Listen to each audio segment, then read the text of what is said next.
Welcome back everyone. In this video, I'll show you how to sync your sports interest with Apple TV app.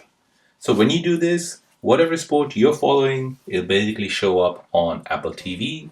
So if you're following football or maybe cricket, it'll show you some highlights or it'll show you a live match.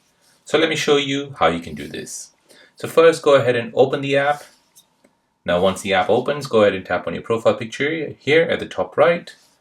Now from here, go ahead and scroll down until you see the sports section.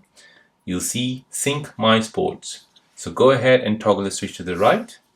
This will now basically sync all the sports that you follow across Apple News, Apple TV, and other apps. Once that's done, go ahead and tap on Done. And now you've successfully synced your sports interest with Apple TV app. So there you go, guys. That is how to sync your sports interest with Apple TV app.